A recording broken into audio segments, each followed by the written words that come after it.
On that fateful day, June 16th, 2019, the first episode of Euphoria aired, and we have never been the same since. It was the start of a generation's obsession with bold eye makeup and moody purple lighting, my inability to ever look at an Evian bottle or carousel in the same way, and of course, the catapult to A-list status for every member of its cast, including Sydney Sweeney. I don't think a moment has passed since then where people haven't been talking about Sydney Sweeney. Some of this attention is great. People are recognizing that she's undeniably one of the greatest stars of our generation, with her immense acting talent shining through, especially her iconic speech in Euphoria becoming a cultural touchstone. Some of this attention, not so great. I mean, every star goes through controversy and scrutiny, but there are very few stars of today that come anywhere close to the level of how much people talk about her body. You all know what I'm talking about. People online can be weird, they can be mean, and they can forget that celebrities are real people who can actually read their comments. So I want to do my best not to contribute to that, and I want to instead focus on how Sydney Sweeney herself feels about how people talk about her body through her recent interviews, as well as through her film Immaculate.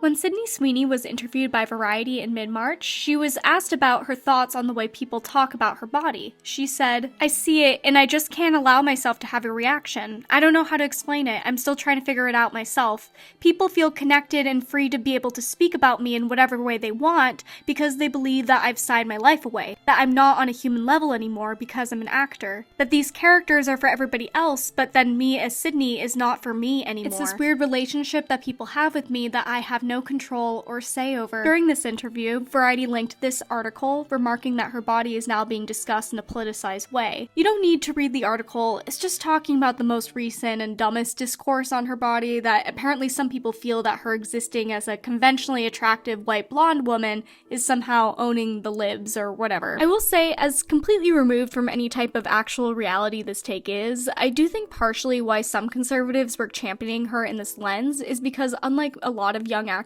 in Hollywood, Sydney Sweeney describes herself personally as not political, but for one notable exception. And this exception and the premiere of Immaculate, I think will bring the Sydney Sweeney conservative queen of anti-wokeness thing, thankfully, to an end. When she was interviewed by Flaunt magazine, she stated, "I don't like getting into political topics, but I do believe that a woman has the right to decide over her body." This isn't surprising given that some of her most major roles go heavily into these themes. She was on season 2 of The Handmaid's Tale, which is a show about controlling women's bodies, and in season 1 of Euphoria, her character Cassie gets an abortion. But before Euphoria, and even before The Handmaid's Tale, was Sydney Sweeney's passion project, Immaculate. At 16 years old, she auditioned for the film and it was never made. But a decade later, she still couldn't get the script out of her head. So she contacted the writer, Andrew LaBelle, and together they rewrote it to match her as a now 25-year-old. She took it to a financier, hired the director, Michael Mohan, and this project became the first project she ever produced. So it's clear she cares very deeply about this film. So let's deep dive into why that might be, exploring the core themes of bodily autonomy in Immaculate, and in doing so, explaining that shocking ending.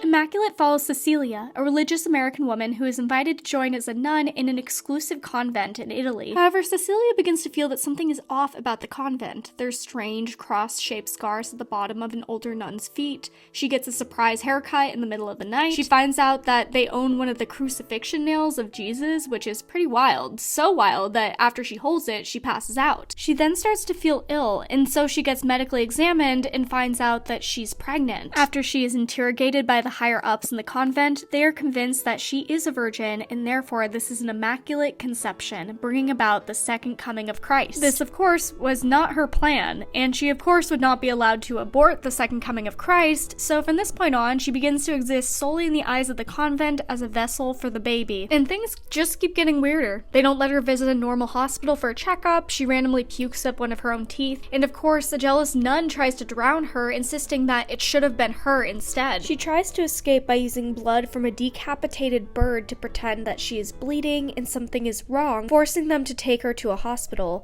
and she would have gotten away with it too until a nun discovers the bird under her bed, ruining her plan. When her escape plan fails and she's taken back to the convent, Father Saul shows Cecilia his secret laboratory in the convent filled with a bunch of weird fetus jars. Basically, he explains he was a geneticist before becoming a priest and used DNA samples from the crucifixion nail they had to create a new Jesus. Now, it's kind of unclear, is this lab-made Jesus sperm? Or is this more like a Jesus clone embryo situation? Hey, quick question. Whatever it is, Cecilia is understandably not happy, but she can't really do anything about it because as punishment for running away, they brand crosses on the bottoms of her feet, making it difficult for her to walk. We then cut to several months later, right before the birth, seriously, right before, her water breaks. But in the last attempt to break free, she attacks several nuns, blows up the Jesus fetus laboratory with Father Saul locked inside. This doesn't stop him though, because he breaks out, looking like Two-Face, but alive. They struggle as he attempts to forcibly give her a C-section, but she stabs him with the Jesus nail and escapes. Once free, she gives birth to the Jesus baby, demon baby. We aren't really sure what it is, we don't see it. We can only hear strange sounds coming from it, and she grabs a giant rock and smashes it. The end.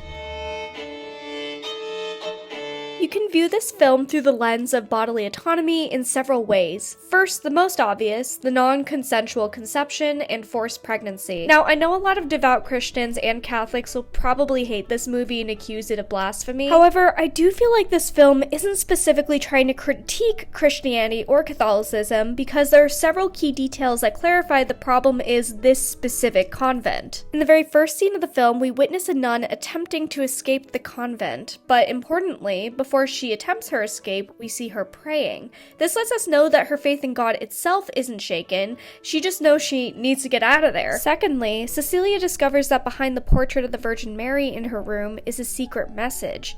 2 Corinthians 11:14, which means Satan disguises himself as an angel of light. Also, in contrast to Cecilia's conception, Mary's is actually considered consensual in the Bible's text. In passage Luke 1:26-38, the angel Gabriel goes to Mary and basically is like, hey, here's the plan. God thinks you're really cool and a good person, and he wants to give you a son named Jesus. And then she says, okay, how would that work? Because I'm a virgin and I'm not pregnant. So Gabriel's like, no worries, this isn't what you think it is. It's going to be God's baby, so this will be a non-sinful conception. You'll be giving birth to the Son of God. And Mary said, behold, I am the servant of the Lord, let it be to me according to your word. So she was given a heads up and she said, sure thing, can do. Cecilia, however, never consented to the pregnancy and is denied any protection of her body. When she was almost drowned by another nun, they only cared if the baby was okay. When she loses a tooth and wants to get checked out in an actual hospital, she's denied that as well. She attempts to take control of her body and her pregnancy by tricking them into driving her to the hospital. But after she's caught, she's punished for running away by branding her feet with crosses. We see this throughout the film where disobedient nuns get punished via pain inflicted on their body parts that parallels their supposed sin. Branding at the bottom of feet for attempting to run away for both Cecilia and the older nun, we can assume. We see the nun at the beginning also attempting to run away from the convent. In return, her leg is crushed by the gate. Cecilia's friend Gwen attempts to speak out and criticize the higher-ups in the convent. In return, they cut out her tongue. There is also a karmic bodily punishment for Father Saul. I joke that he looked like Two-Face after the explosion, but I do think that's on purpose, because he is two-faced, presenting as a kind, holy man, while underneath being an evil man who, in conducting unholy experiments, isn't afraid to harm others to get his way. It's also interesting to think about why out of all the nuns did he pick Cecilia?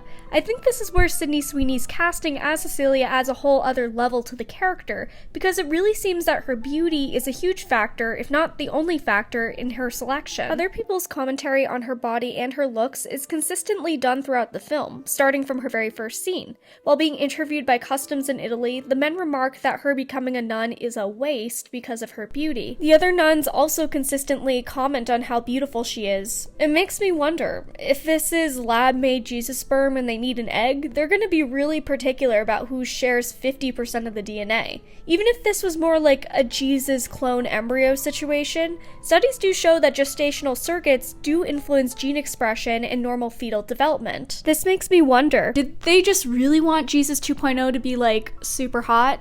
Is Sydney Sweeney their conservative queen of anti-wokeness and the second coming? Potentially, instead of the reason solely for her being hot, her perceived purity could also be a significant factor. Gwen tells Cecilia that many of the girls at the convent are broken birds, often having gone through very tough situations or had financial desperation leading them to join. Cecilia, however, grew up in what seems to be an average middle-class American upbringing. Her reason for joining the convent is an attempt to repay or honor God for saving her life during her near-death experience. We discover as well that the convent was keeping a file on her, tracking her since she had her near-death experience as a child. But I don't know, I do doubt that she would be the only virgin in the convent, so if you think you know why she was selected, comment your theories. Either way, whether it's her purity or her beauty, the convent uses her supposedly superior qualities to justify them using her body as a vessel for their needs. Maybe they're more similar than you would think to the men at the beginning of the film, claiming that her becoming a nun was a waste of her highly valuable body. Immaculate in many ways is a spiritual successor to Rosemary's Baby, and I believe the key to understanding the ending. Sydney Sweeney also stated in her interview with Drew Barrymore that Rosemary's Baby was one of the biggest draws of inspiration for Immaculate. There are a lot of similarities between Rosemary and Cecilia. Both of them are unknowingly impregnated with an unnatural baby. Cecilia with the lab-made supposed second coming of Jesus, and Rosemary with the son of Satan. They both suffer through difficult pregnancies, knowing deep down that something is wrong with the baby, but are denied care from a legitimate doctor and are gaslighted by everyone around them that everything is fine. They both are isolated from their friends and family, Cecilia in a convent overseas, and Rosemary in a new apartment building where her social life is replaced by her husband and their plotting neighbors. They both also are Catholic, with there being implications that Rosemary refuses to terminate the pregnancy due to this faith despite her failing health. You can't go on suffering like this. I won't have an abortion. They also both exist in a world without protections from Roe v. Wade. Rosemary's Baby being released 5 years before Roe v. Wade was passed, and Immaculate premiering 2 years after Roe v. Wade was overturned. Though we don't know the exact time that Immaculate takes place, it feels extremely modern. Though it's set in a convent that looks to be at least hundreds of years old, Cecilia comes across in a very contemporary fish-out-of-water fashion, I think due in part to Sydney Sweeney's almost Valley Girl way of speaking. When they drive her to the hospital, the car looks very up-to-date, as well as the entire concept of the Jesus DNA lab feels like very cutting-edge technology of the near future. So let's finally talk about the ending. In Rosemary's Baby, Rosemary is understandably horrified to discover that she has given birth to the son of Satan, but despite her horror, she decides to still take care of the baby and be his mother. Like in Rosemary's Baby, we don't actually see Cecilia's baby. The only information we receive is the strange sounds coming from it. Originally it was supposed to be a goat bleeding, but they felt like that was too campy. So sound editor Brian Parker paired up the pitched up noise of a cat getting sick with the pitched down coughing from a human baby, giving an unsettling and unnatural sound. This is where the ending twists from its inspiration. Unlike Rosemary's decision to become the baby's mother, Cecilia shockingly chooses to end the baby's life. This divergence could also be a natural progression on the fundamental differences between the two characters. Rosemary, though she didn't want a Satan baby, she desperately did want to have a baby and be a mother. Cecilia took a vow of chastity and desperately wanted to live a peaceful life as a nun, so it's safe to assume she never wanted to have a baby, thus explains her decision not to become its mother. Tying back to how Immaculate was made in not a pre-Roe world, but a post-Roe world, a world where the security of choice was once ours and then stripped away in a moment. There's an understandable rage from that loss. That could be another explanation for the change from the original Rosemary's Baby ending. Now, I think it's unwise to see this as a very literal representation of infanticide. In some liberal states, you actually have post-birth abortions, and I think that that's wrong. The brilliance of this ending is how ambiguous it is. Is this baby the actual Jesus baby and Cecilia found its existence blasphemous? Is it a scary demon baby? Or is it another failed experiment and Cecilia is only trying to put it out of its suffering? We don't know. We don't know why the decision was made, or even if it was a good decision, but we do know that Cecilia got to make it. After an entire film where everyone was making decisions for her and her body, she finally gets to make a choice herself. I want to clarify that I structured this video essay around Sydney Sweeney not to discredit the other members of the team who also definitely put a lot of work into Immaculate's creation, but but because I wanted to take some time to highlight Sydney Sweeney's talents as a producer and her essential role in bringing this project to life, something I wish to see discussed more often online. I also, of course, don't want to assume her thoughts or the other members of the team because they specifically talked about wanting to have the film discussed in an open way up to interpretation. But I do think after watching Immaculate that the film's at least partial goal was to explore the themes of bodily autonomy in a poignant way, which Immaculate accomplishes nicely, continuing the tradition of using horror to make social commentary on society's horrors, which is why I'm greatly looking forward to seeing more of Sydney Sweeney's future work, both as an actor and a producer.